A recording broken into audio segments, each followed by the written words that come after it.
بادشاہ کا جانشین۔ بہت عرصے کا ذکر ہے کہ ایک بادشاہ تھا جس کے 7 بیٹے تھے۔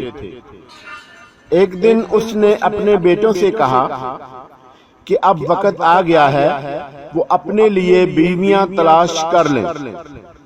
اس نے ان سے کہا کہ وہ اپنے تیر کمان ساتھ لے جائیں اور ہوا میں تیر چلائیں۔ وہ تیر جہاں گریں انہیں ان جگہوں پر رہنے والی عورتوں سے شادی کرنی ہوگی۔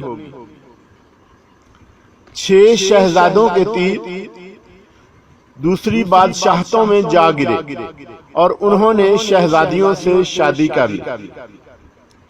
سب سے چھوٹا شہزادہ اتنا خوش قسمت نہیں تھا۔ اس کا تیر ایک جنگل میں ایک ٹوٹی پھوٹی جھونپڑی کے سامنے گرا۔ اس جھونپڑی میں ایک بوڑھی رہتی تھی۔ شہزادے نے بوڑھی عورت سے پوچھا کہ آپ کی کوئی بیٹی ہے؟ اس نے کہا کہ اس کی کوئی بیٹی نہیں ہے۔ اس نے کہا اس کے پاس ایک بندریا ہے جو اس کے ساتھ رہتی ہے۔ شہزادے کو بڑی مایوسی ہوئی، لیکن اس نے بندریا سے ہی شادی کر لی۔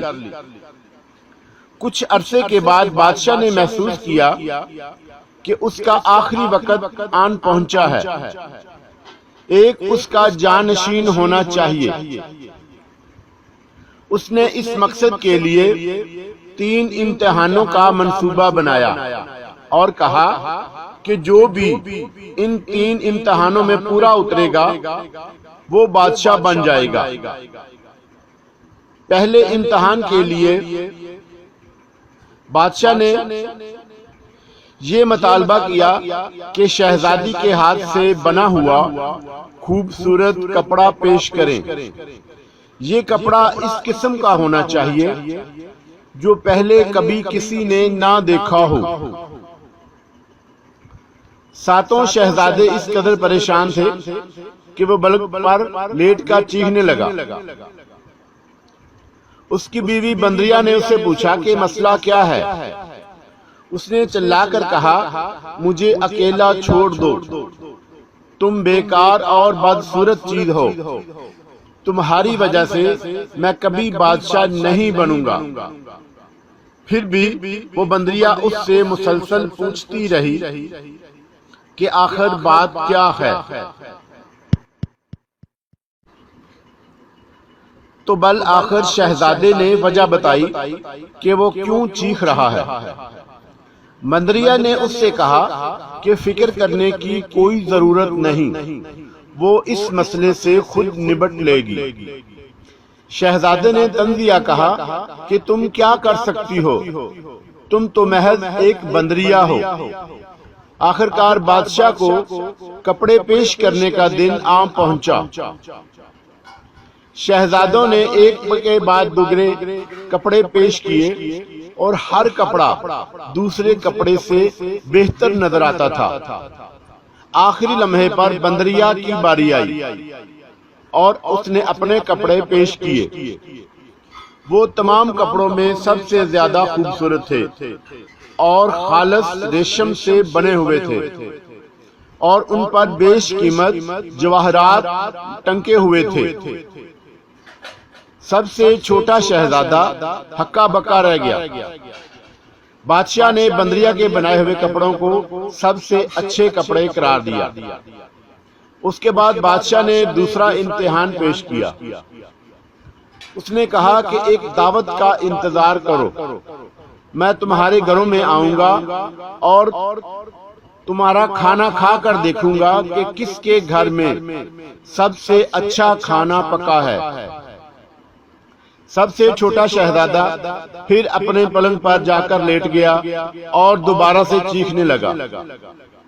اس کی بیوی نے پوچھا کہ کیا بات ہے، اور بالآخر اس نے بتایا کہ دوسرا امتحان کیا ہے۔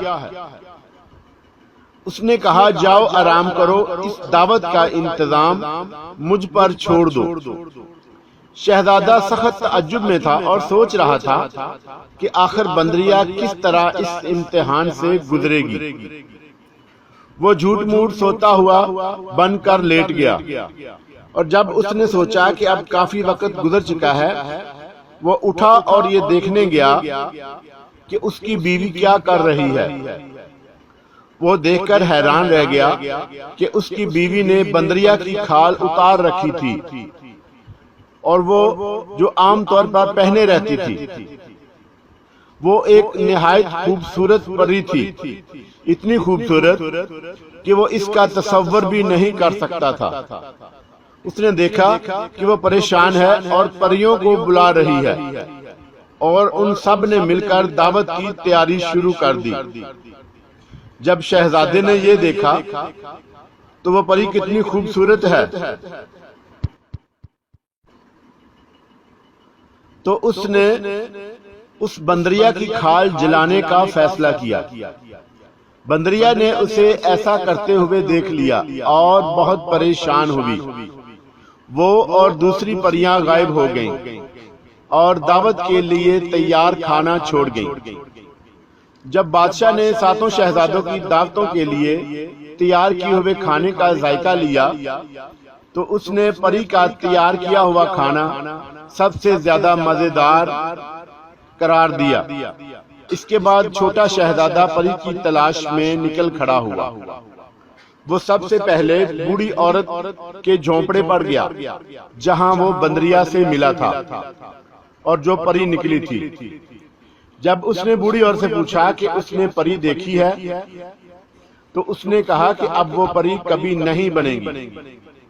شہزادے نے غصے میں آ کر بوڑھی عورت کو قتل کر دیا۔ اس سے وہ پری اس سحر سے آزاد ہو گئی جو اس بوڑھی عورت نے، جو در حقیقت ایک جادوگرنی تھی، اس پر کر رکھا تھا۔ یہ سب کچھ آخری امتحان سے ذرا پہلے بالکل وقت پر ہوا۔ بادشاہ نے اعلان کیا کہ سب شہزادے اپنی بیویوں کو اس کے سامنے لائیں تاکہ وہ یہ انتخاب کر سکے کہ ان میں سب سے زیادہ خوبصورت کون ہے۔ اس پری کو خوبصورت ترین قرار دیا گیا اور سب سے چھوٹا شہزادہ بادشاہ کا جانشین نامزد کیا گیا۔